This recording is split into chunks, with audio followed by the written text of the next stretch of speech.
Assalamualaikum warahmatullahi wabarakatuh. Halo Sobat Setiap Fakta Kehidupan. Tidak lupa kami sampaikan salam sehat, salam sejahtera, semoga tercurah segala bentuk kebaikan dan juga kita semua dalam lindungannya. Seperti biasa, kita akan berbagi kisah dari yang unik, menarik, sampai bikin nangis. Mari kita simak kisahnya.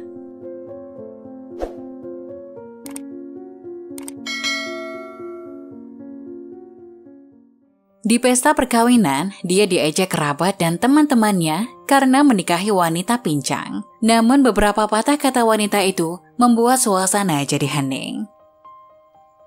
4 tahun yang lalu, aku merintis usaha di bidang pakaian.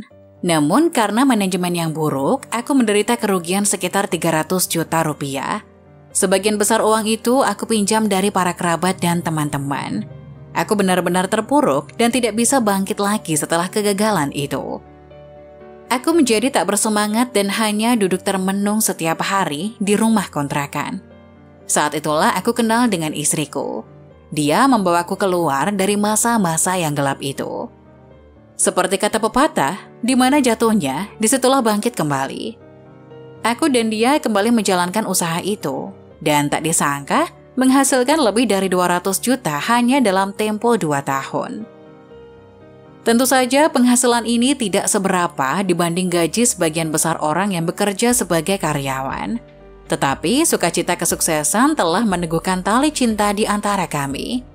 Pada awal tahun itu aku pun melamar Leni, istriku, dan sambil menitikkan air mata, dia berkata kepadaku, "Sayangku, sudah lama aku menunggu hari yang membahagiakan ini. Jika kamu tidak memandang rendah padaku, aku akan mencintaimu sepanjang hayatku." Iya, banyak orang tidak optimis melihat pernikahan kami. Mereka pikir, kenapa pria yang berpotensi sepertiku tertarik dengan seorang wanita pincang? Tidak ada alasan apapun untuk mencintai seseorang. Cinta sejati itu tidak pernah bisa dijelaskan secara logika. Sampai terjadi satu hal pada hari pernikahan yang membuatku semakin yakin dengan keputusanku. Sebelum menikah, banyak kerabat dan teman-teman berkata kepadaku, "Heran, apa yang membuatmu mencari wanita seperti itu untuk menjadikannya istri? Nanti pasti akan menjadi bebanmu. Kamu harus mempertimbangkan bagaimana perasaan orang tuamu," kata mereka. Pada hari pernikahan, pembawa acara memintaku untuk bertukar cincin dengan istriku. Pada saat tukar cincin, umumnya ada tepukan tangan meriah dari tamu undangan sebagai ungkapan keberkatan pada kedua mempelai. Tapi pada saat itu, aku hanya mendengar suara bisikan dan tarikan napas panjang, ungkapan kekecewaan. Selanjutnya, kedua orang tuaku naik ke podium untuk memberikan sambutan, dan mungkin saking tegangnya, ibuku tanpa sengaja jatuh. Melihat itu, istriku berjalan terseok-seok ke sisi ibu, kemudian berlutut sambil memeluk ibuku, dan dengan panik bertanya kepada ibu, "Ibu tidak apa-apa kan, Bu?" Menyaksikan pemandangan itu, pembaca acara tak tahan menitikkan air mata, dan para hadirin pun diam dalam keheningan. Istriku memapah ibu sambil berjalan selangkah demi selangkah ke tengah podium dan berkata dengan mikrofon, "Para hadirin yang terhormat, saya harap kalian bisa maklum. Ibu mertuaku sudah tua dan aku akan merawatnya nanti."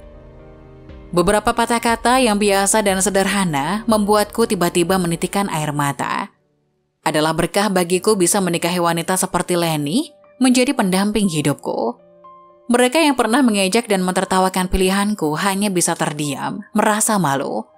Kebahagiaan sebuah perkawinan tidak ada hubungannya dengan satu sosial dua insan yang telah disatukan Tuhan, tetapi penyatuan dari lubuk hati yang paling dalam dan keyakinan yang sama dalam kehidupan yang dijalani hingga akhir hayat.